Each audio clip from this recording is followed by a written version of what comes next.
Good day, my fellow Canadians. Not often I do this, but two posts in one day. But there has been something niggling at me, and just I've been brooding and stewing over. It's no secret how I feel about totalitarianism. It's no secret how much I love this country of ours. To be castigated by the government of China, of all people, the government of China, wagging a reproving finger at us for our treatment of the Aboriginals. Having that kind of gall, the unmitigated nerve given their history and the current events going on there now. I touched on that in the previous post. I'd like to expand on that. Envision this. You're in traffic court because you were speeding. You were 15 kilometers an hour over the limit, and you got caught, so you're in traffic court because you're fighting the ticket. And a child rapist is being led by you in shackles. And someone says, "What are you in for?" And you say, "Oh, I was speeding." And this child rapist turns and looks at you and says, "You were speeding? You're a criminal. You broke the law. You know how many people are killed in speeding accidents?" And you're sitting there thinking, I went over the speed limit. I wasn't paying attention. I didn't hurt anybody. You're a freaking child raping murderer.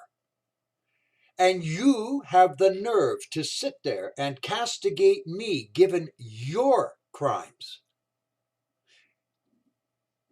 To put it in perspective, that's essentially what is happening. I'd like to get a little more into this. I did a post some time ago, welcome to Chinada. Really, because with Canada's shameless pandering, or Trudeau's shameless pandering to the Chinese government, China, that's what we're going to turn into. What was interesting, I've seen, now I'm not saying I coined the phrase, but what I will say is this. Until I used it, I had never heard it. So whether I coined it and someone plagiarized it, or it's a case of parallel development, two minds coming to the same conclusion. If it's the former, I'm flattered that someone saw fit to use it in their posts. And if it's the latter, kudos to you, two great minds in harmony. But okay, I digress. Look at what's going on in China. Like some of it I touched on, but some of it, the actions of the Chinese government, they are one of the world's biggest polluters. They're building more and more coal-fired plants, firing out coal-fired electrical plants, right? Spewing out. There's no scrubbers. There's not even the pretext of environmental responsibility. Yes, spewing out the garbage. Okay? China's fishing fleets, apparently, from what I've read, are just raping the oceans. There is no such thing as responsible or wildlife management. They are just taking anything edible, they take it. And you can bet that anything that they will not eat is going to get killed or caught up in the process of these huge factory fishing fleets raping the world's oceans. They don't care. They don't care if they're over harvesting. They don't care if they're undersized fish. They don't care. They don't care. There's no sense of global responsibility to China. Okay. Taiwan, they've made it clear that they fully expect, and I think that Xiaoping there, he's made it quite clear that before he's out of office, he would like to see Taiwan brought back into the fold of mainland China, which means an out-and-out bloody war. And it will be bloody because the Taiwanese know that this is coming. And they do not want to live under the yoke of that totalitarian regime. And they are armed to the teeth with sophisticated weaponry. So the Chinese go in, they can win, but they'll get a seriously bloody nose in doing it. And what will be left of Taiwan and Taiwanese infrastructure by the time the Chinese are done? They made an agreement about the freedoms that they would allow Hong Kong. That agreement's gone out the door. Chinese government is now cracking down on what they call dissent, which is essentially free speech and democracy. They made a treaty. They said we would respect Hong Kong autonomy. There was a time limit. They've just thrown that treaty out the door. Okay? The Chinese, if, again, what I've read is true, the Chinese are harvesting organs for sale on the black market from Falun Gong. And if they're doing it to Falun Gong, you can bet your sweet ass they're doing it to the Uyghur Muslims as well. Because there's big money in black market organs, livers, kidneys, hearts, lungs. And you can bet your ass the people that they're harvesting these organs from have not consented to the procedure. Chinese are, the diseases. This is something very scary that I heard touched on but got no serious legs. I touched on the fact we've got the Chinese government to thank for SARS, H1N1, bird flu, swine flu, and now COVID. We heard an apology out of them for unleashing this on the world through their shoddy scientific practice. Not a word. And yet they will wag a reproving finger at us. Seriously? I mean, seriously? Now, this is a little digression, just a little background so you understand. I read voraciously when I was younger. I read a lot of serious stuff, psychological texts, getting a handle on comparative religions, all kinds of things. I was a curious mind. One of the things I read in one of the fiction books I read, it was what my buddy so eloquently calls brain candy.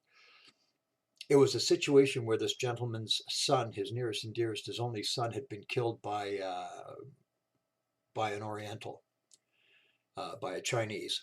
And this guy, who was a hotshot research microbiologist, scientist, virologist, and he started engineering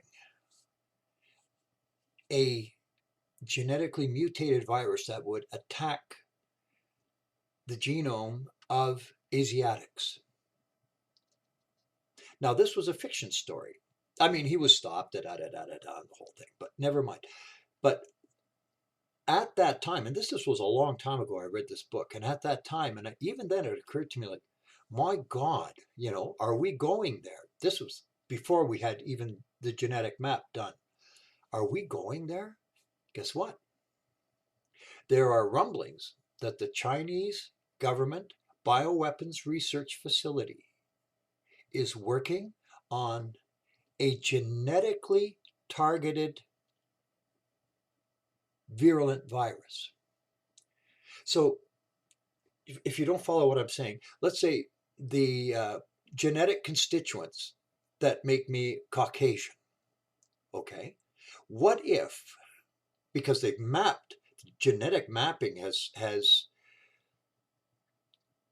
leaped ahead by leaps and bounds from when this book was written.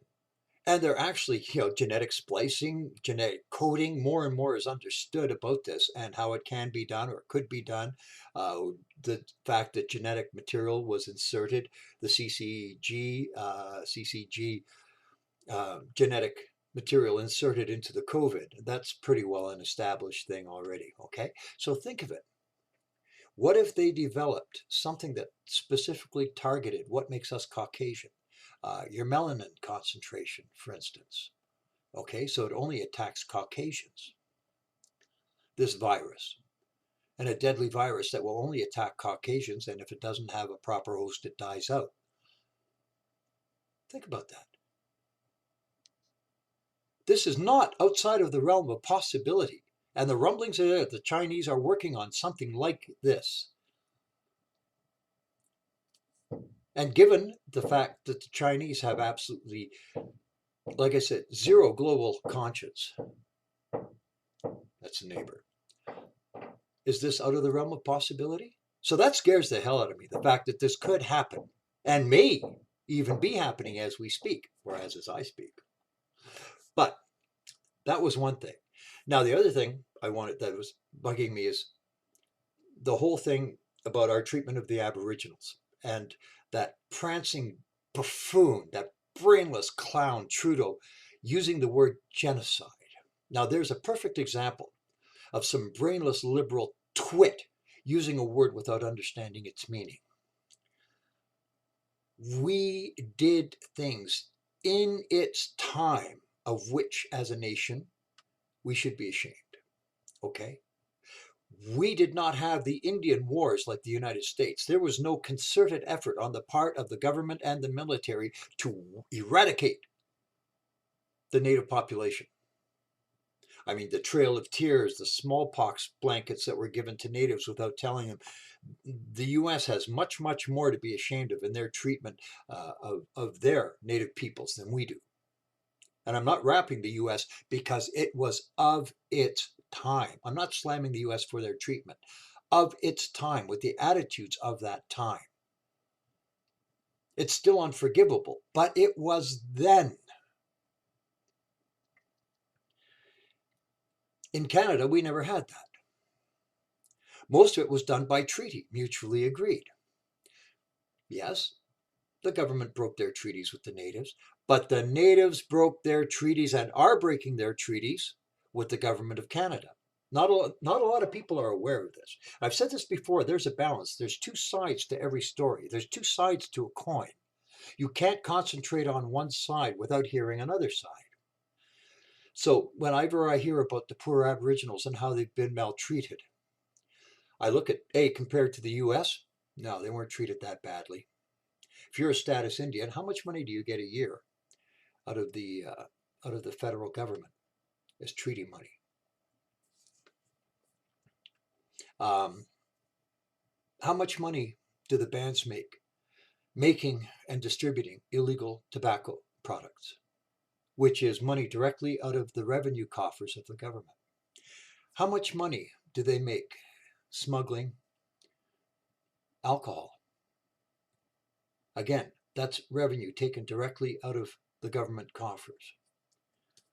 Something they really try to keep quiet. How much money are bands making out of smuggling illegal firearms from the United States? Because it doesn't affect their reserves. It's the gangbangers in Toronto shooting themselves up. We're not supposed to talk about that. The fact that they're smuggling guns. And Trudeau's wants to go after legal firearm owners when the natives are smuggling guns and not a word. It's hands off the natives. But they're smuggling tobacco. Hands off the natives. But they're smuggling booze. Hands off the natives. They're over-harvesting game. No, hands off the natives. But we had a treaty. They agreed to abide by the game laws of Ontario. No, hands off the natives. And I've heard this from OPP and RCMP, that their hands are tied and it's hands off. Ever since Oka, it's been hands off. Blatant violation of the laws, hands off. So you got China slagging us, and you've got that freaking useless piece of crap, Pao Wu, that Trudeau made a senator in our Senate, touting the Chinese propaganda party line. What is he doing in a Canadian government position?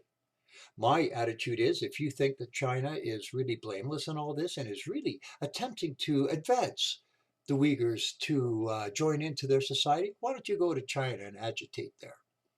Why don't you go to Hong Kong? If you're that enamored of the Chinese government, go there. Live under that totalitarian regime. Then come back to me in my country and tell me how much you admire China's basic dictatorship. But you see, these limousine liberals can sit there with this distance and they're insulated from any reality of this. Doesn't touch them or impact them at all. No. They're insulated from all this. So they can sit there and say, I admire China's basic dictatorship. Yeah, you don't have to live under it. If you did, I wonder if you'd admire it that much. But this has been bugging the hell out of me. The global irresponsibility of the Chinese government. And they have the freaking nerve, with the complicity of the Canadian government, bear in mind, that self-flagellatory rhetoric coming out of Ottawa. And they just jumped on that. Look at you. Don't point the finger at us. And you can't compare the two. You cannot compare the sins and the crimes of the Chinese government with what happened in this country. If you do, vote Liberal, because you're too stupid to vote for anyone else. Or NDP, actually. So there, I had to get that off my chest. Think about that, people. Think about that. This government has got to freaking go. I keep harping on that. This Liberal government has got to go. If there is a God in heaven, I would love to see the next election It won't happen, of course. They still have too much support among the brain dead and the woke, which are synonymous. But I would love to see happen to the federal Liberals what happened to the Ontario Liberals. And for those of you who don't know, they never even got official party status. They were so roundly trounced in the last election. People were that sick of them, 15 years of their stupidity. I hope it does not take 15 years of federal Liberal stupidity for Canadians to wake up. There was a joke and I really liked it. How is an MPV, multi-passenger van, like the Ontario Liberal Party? Seats 7. Yes. Okay, so that was my second post for the day and my little rant du jour. These are big issues, people. These are big issues, and they bear thinking about, and they bear being passed around. And it's not just Canada, it's under threat from China. Australia, Chinese are making big inroads into Australia, into their culture, into buying land, into stealing resources. They're making big inroads into Africa, which is something that is being kept very quiet. Not for the betterment of the Africans, which is their claim. They're after the natural resources because they are a voracious, voracious creature, gobbling up everything they can. Not to mention intellectual theft, uh, corporate espionage. That we can get into that. I should have put that into the list. So think about that, people. Think about what's happening to Canada, and think about the fact that we need a government that will reverse this. So just like I said, something to think about. For your time and attention, my fellow Canadians, thank you.